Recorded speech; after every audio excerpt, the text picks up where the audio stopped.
Avant toute chose, commençons par une précaution importante. Rappelons que la pose d'un diagnostic relève du strict champ de compétences et d'action des professionnels spécialisés en santé mentale.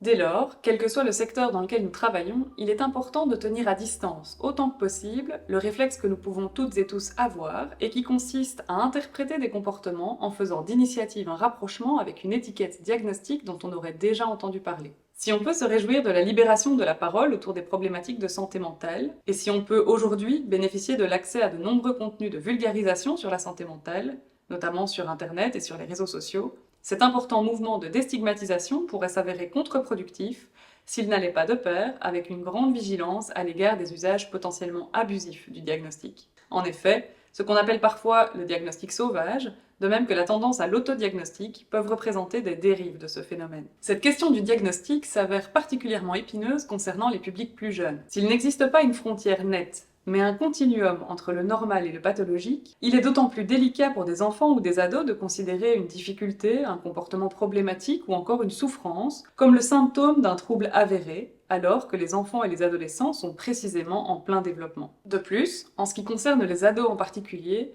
de nombreux bouleversements biopsychosociaux caractérisent cette période de la vie et donnent parfois lieu à des manifestations temporaires potentiellement intenses. Variations d'humeur, émotions fortes, déprime, fatigue, rapport complexe à l'alimentation ou au corps, perturbation du sommeil, prise de risques exploratoires, etc. ne sont pas pour autant les signes d'un trouble naissant. Mais soyez rassurés, l'objectif de cette vidéo n'est nullement de porter un jugement quant à ce besoin bien compréhensible de poser des mots sur certaines réalités. Il s'agit de vous proposer un temps de réflexion pour interroger vos représentations à l'égard du diagnostic en santé mentale, dans l'optique de tendre vers un rapport au diagnostic le plus juste et le plus pertinent possible dans le cadre de vos interactions avec vos publics respectifs. Et pour cause, dans vos métiers, la question du diagnostic en santé mentale peut se poser de façon plus ou moins forte. Que la personne concernée évoque d'elle-même son diagnostic, ou que l'information soit transmise de professionnel à professionnel, les travailleurs et travailleuses de première ligne sont régulièrement amenés à composer avec la connaissance d'un diagnostic en santé mentale. Que celle-ci suscite l'étonnement, l'incompréhension, la curiosité, voire la peur, la connaissance d'un diagnostic de santé mentale est rarement sans conséquence sur la façon de se projeter dans le travail avec la personne, que cela soit dans le cadre d'un suivi scolaire, social ou encore dans le cadre d'un parcours d'insertion socio-professionnelle. On peut en effet imaginer que différentes interrogations traversent les professionnels lorsqu'ils et elles sont confrontés à l'annonce ou à la découverte d'un diagnostic de trouble de santé mentale. Les questions qui reviennent régulièrement sont par exemple « Ça représente quoi un diagnostic de santé mentale ? Qu'est-ce que cela implique pour la personne dans son quotidien et pour son parcours scolaire ou professionnel ? En tant que professionnel, quelle place dois-je accorder au diagnostic dans ma manière d'envisager l'accompagnement d'une personne sur le plan scolaire ou professionnel ? Faut-il et comment dialoguer à ce sujet avec la personne concernée ? Comment communiquer autour du diagnostic de santé mentale entre professionnels non spécialisés ? Ces différents questionnements sont tout à fait légitimes, à tel point qu'en Belgique, elles ont fait l'objet d'un rapport du Conseil supérieur de la santé. Le CSS a réuni un panel d'experts et d'expertes de terrain en vue de produire des recommandations destinées à guider les professionnels de la santé mentale et les professionnels de première ligne non spécialisés dans leur usage du diagnostic. Nous prendrons appui sur les éléments saillants de ce rapport pour vous proposer ici 5 balises afin de soutenir une approche constructive du diagnostic en contexte d'aide ou d'accompagnement.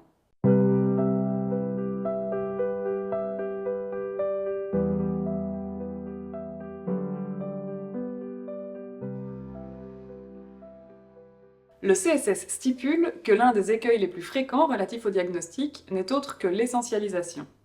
De quoi s'agit-il ? Essentialiser un trouble de santé mentale, cela signifie le percevoir comme une caractéristique statique de la personne, voire définir la personne par son diagnostic. Ce mécanisme, souvent inconscient, consiste en quelque sorte à réduire la personne à l'étiquette du trouble et contribue donc à la stigmatisation de cette personne et, par ricochet, de l'ensemble des personnes qui vivent avec un trouble de santé mentale. Mais l'essentialisation est parfois le fait de la personne elle-même, qui peut en venir à considérer son diagnostic comme une caractéristique figée de sa personne, qui peut se définir par le diagnostic et finalement ne se percevoir plus qu'à travers lui. On parle alors d'autostigmatisation, résultat d'une stigmatisation internalisée. Stigmatisation et autostigmatisation, résultant de l'essentialisation du trouble, ont des effets bien réels pour les personnes concernées. Elles influencent leur façon de vivre les difficultés, de se percevoir, d'envisager leurs perspectives d'avenir et, in fine, de construire leur trajectoire de vie. C'est pourquoi il est primordial de garder à l'esprit qu'une personne avec un diagnostic de santé mentale est plus que son trouble, et de transmettre également cette idée à la personne elle-même. Comme l'explique le CSS, le diagnostic n'est pas une identité, mais une description de comportement qui caractérise le fonctionnement observable d'une personne. Autrement dit, de façon imagée, le diagnostic se conçoit comme une photographie. L'être humain sur la photo ne se réduit pas à ce que la photographie nous donne à voir de lui. Alors, à quoi être attentif si l'on veut éviter d'essentialiser? Il faut savoir que l'essentialisation peut emprunter plusieurs chemins. D'une part, l'essentialisation peut prendre la forme de mots et tracer sa voie dans le discours que nous produisons. Ainsi, dans le langage courant, l'essentialisation va se traduire par des expressions qui vont faire fusionner la personne avec son trouble ou figer l'identité de celle-ci autour de son diagnostic. A l'inverse, certaines formulations seront préférables lorsqu'elles permettront de marquer une distinction entre la personne et sa pathologie. En guise d'illustration, on privilégiera les formulations de type « les personnes vivant avec un trouble psychique » plutôt que « les malades mentaux ». Cette dame souffre de dépression, plutôt que cette dame est dépressive. Il a reçu un diagnostic de bipolarité, plutôt que il est bipolaire. Dans cette optique, pour que les professionnels puissent véhiculer des représentations non stigmatisantes auprès des personnes qu'ils et elles accompagnent, et au sein de la société plus largement, il est crucial pour ces professionnels de soigner les mots et les formules utilisées au sujet du diagnostic et au sujet de la santé mentale en général. Et ce, lorsqu'ils et elles interagissent avec leur public, mais aussi avec leurs collègues. Et bien entendu, il convient de redoubler d'attention à cet égard dans les échanges avec une personne elle-même concernée par un diagnostic de santé mentale. Car s'il y a bien une idée à retenir, c'est que sur ces sujets, le langage est performatif. En traduisant une vision du monde, il contribue en retour à le façonner. Si le langage prévoit des catégories, il crée de facto des gens pour y entrer, et parfois pour s'y enfermer. Autrement dit, dire, c'est faire. Alors tentons autant que possible d'éviter les paroles qui cloisonnent ou qui condamnent, et de déposer dans le bagage de chaque individu des paroles précieuses. Ces paroles prononcées parfois une seule fois, mais qui peuvent pourtant suivre une personne toute sa vie, pour avoir contribué à un moment donné à lui redonner un peu confiance en soi ou à la libérer d'un poids.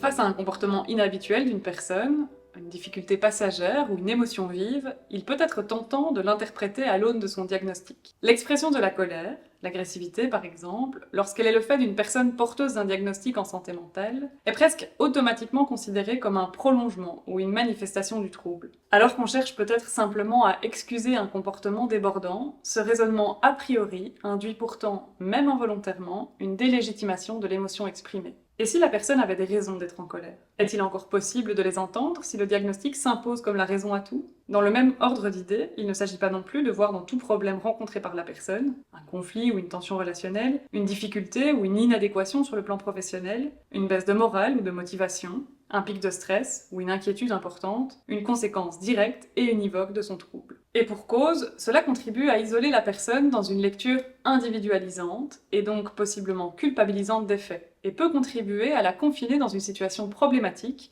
en empêchant d'accéder aux causes environnementales ou contextuelles de la difficulté à laquelle elle fait face. En somme, établir un lien de cause à effet systématique entre son diagnostic et tout ce que la personne fait, dit, éprouve, traverse ou ressent, c'est finalement l'enfermer dans son diagnostic et l'interdire d'exister en dehors de celui-ci. C'est aussi mettre de côté les autres explications possibles en dehors du trouble, d'une difficulté ou d'un problème à résoudre. Et c'est donc confisquer à la personne, mais également à son entourage, l'étendue des réponses et des ressources envisageables pour surmonter cette difficulté ou ce problème.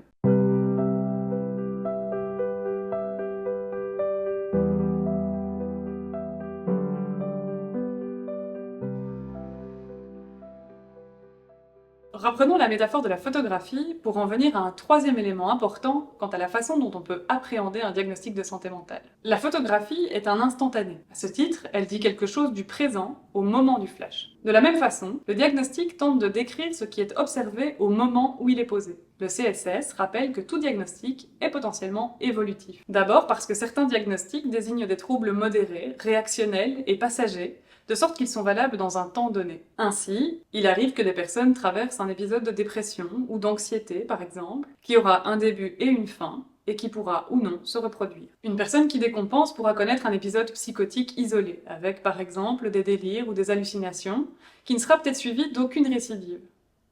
Ensuite, parce que même des diagnostics qui désignent des troubles plus sévères et davantage chroniques ne constituent en rien des vérités immuables. En réalité, en matière de santé mentale, le diagnostic fonctionne comme une hypothèse de travail. Et le temps qui passe est le meilleur indicateur. Alors qu'en santé somatique, des examens médicaux tels que l'imagerie médicale ou la prise de sang sont réalisés en vue de dépister une maladie sous-jacente pour faire ainsi office de preuve scientifique, en santé mentale, c'est l'observation clinique qui prime. Il s'agit d'identifier les signaux apparents d'une difficulté psychique grâce à 3 principaux outils que sont l'observation de la personne, dysfonctionne-t-elle dans ses activités habituelles, montre-t-elle des signes de détresse physique, psychique, l'écoute et le dialogue.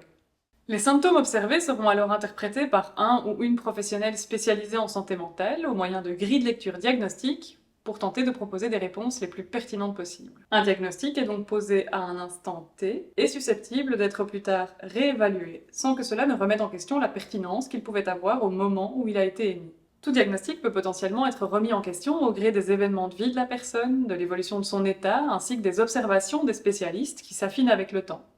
Et les réponses apportées à la problématique diagnostiquée peuvent alors évoluer en conséquence, avec pour objectif la stabilisation du trouble et le rétablissement de la personne. C'est-à-dire le recouvrement d'un sentiment de satisfaction et de maîtrise à l'égard de son existence, ainsi que d'une capacité à fonctionner au quotidien. Le CSS précise à ce titre que les catégories de troubles devraient être considérées comme de larges spectres au sein desquels une variation de symptômes peut survenir et où des transitions fluides vers un état de bien-être personnel et social sont possibles. Il est important de se rappeler le caractère dynamique de la santé mentale, qui n'est pas une réalité figée, parce que porter cette vision dynamique, c'est chercher à retrouver un équilibre pour soi ou avec l'autre. C'est aussi continuer à croire que des changements, aussi petits ou grands soient-ils, sont possibles. C'est se donner la chance de persévérer dans la recherche d'un mieux-être pour soi et ou pour l'autre, en réintroduisant cette notion d'évolution possible, qui, aussi infime soit-elle, permet à la personne concernée de rester en mouvement, d'entrevoir des perspectives futures, autrefois abandonnées, tant le diagnostic de troubles de santé mentale peut sonner comme une condamnation. Finalement, se rappeler le caractère mouvant de la santé mentale, c'est se doter d'un instrument de lutte contre le sentiment d'impuissance que l'on peut ressentir en tant que professionnel au contact de personnes qui vivent avec un trouble de santé mentale.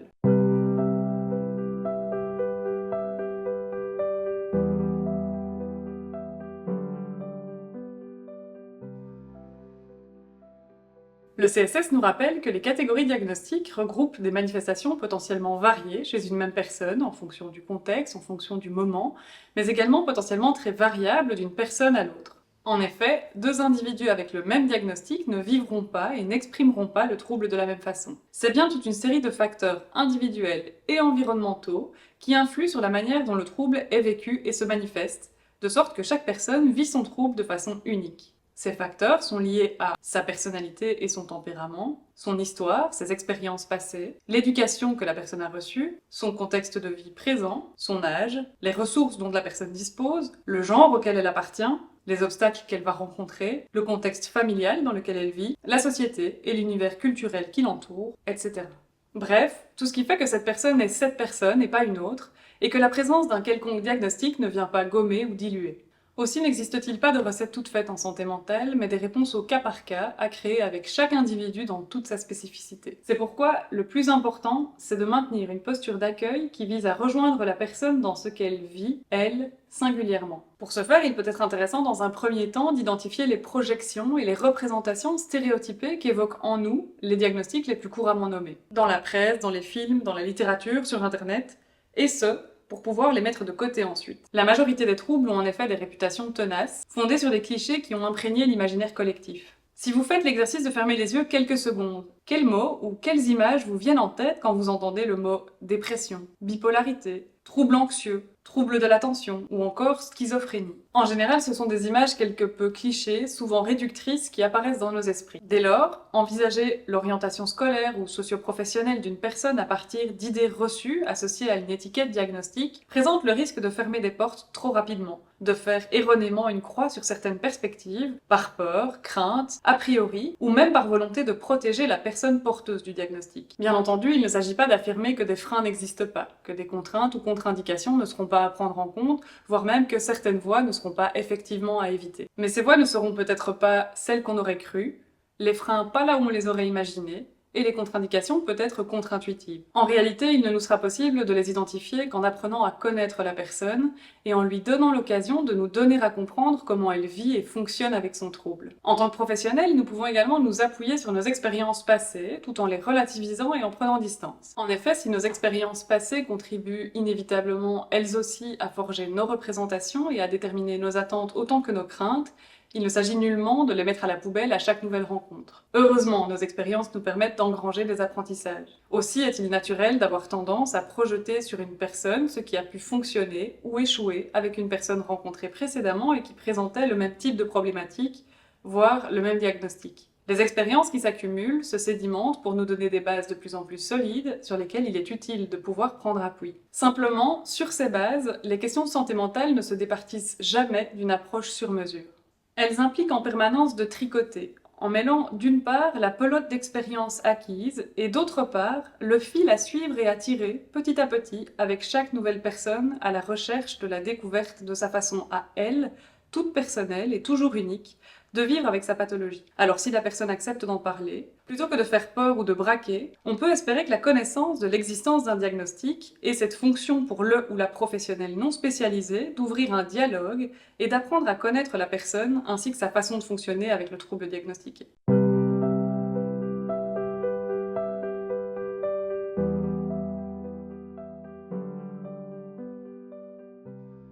En définitive, s'il convient de se tenir à distance de l'étiquette diagnostic en tant que telle, il ne s'agit pas non plus de nier l'existence d'un diagnostic, ni d'évacuer le sujet si la personne concernée souhaite en parler.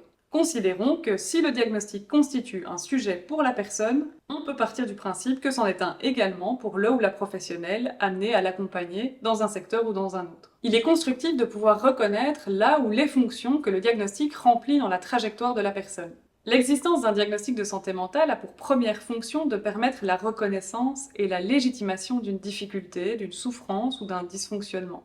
La pose du diagnostic, parfois après de longues années d'errance médicale, contribue à reconnaître et à légitimer ce que la personne traverse et a pu traverser, parfois avec beaucoup de souffrance. Cette fonction de reconnaissance est d'ailleurs souvent attendue aussi par l'entourage de la personne concernée, en ce qu'elle fournit, avec l'accompagnement des professionnels spécialisés, des pistes de compréhension du proche diagnostiqué.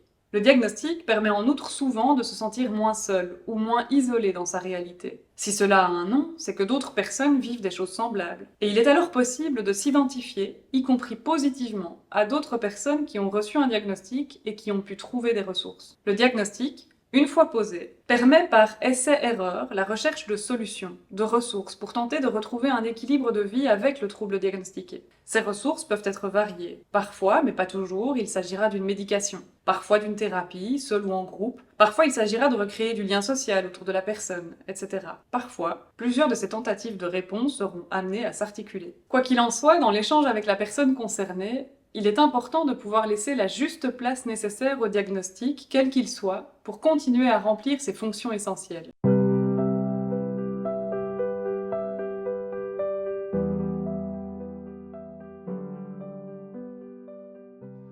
S'il fallait conclure ces quelques balises, on pourrait résumer les enjeux que pose le diagnostic à travers la formulation d'une question à double entrée, applicable tant aux professionnels qu'aux personnes porteuses d'un diagnostic. Le diagnostic, que m'empêche-t-il ?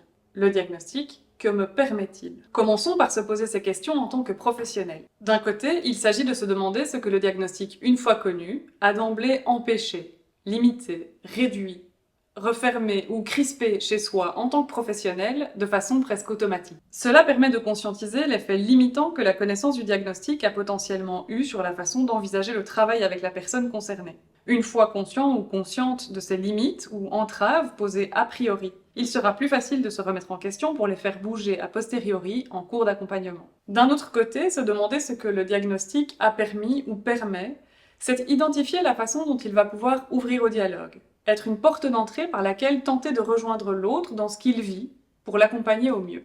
D'autre part, il est intéressant de pouvoir renvoyer ces questions à la personne elle-même, comme repère dans son cheminement par rapport à son propre diagnostic. D'un côté, pour lui permettre d'envisager le rôle que ce diagnostic a pu avoir dans sa trajectoire de vie et dans sa construction personnelle. A-t-il permis une reconnaissance des difficultés vécues? La pose du diagnostic a-t-elle permis de trouver des ressources auprès d'autres personnes qui auraient vécu une problématique ou un parcours semblable? Le diagnostic a-t-il permis d'accéder à des ressources telles que l'aide psychologique et sociale ou à une éventuelle médication? D'un autre côté, aider la personne à identifier les moments où le diagnostic a pu être vecteur de stigmatisation, d'auto-stigmatisation, voire d'auto-dénigrement ou de repli sur soi, est une étape nécessaire pour pouvoir travailler ensemble à faire petit à petit tomber ces barrières. Si les questions relatives au diagnostic vous intéressent, n'hésitez pas à consulter les documents qui sont placés en annexe de cette vidéo et qui sont autant de ressources complémentaires pour continuer à approfondir vos connaissances sur le sujet.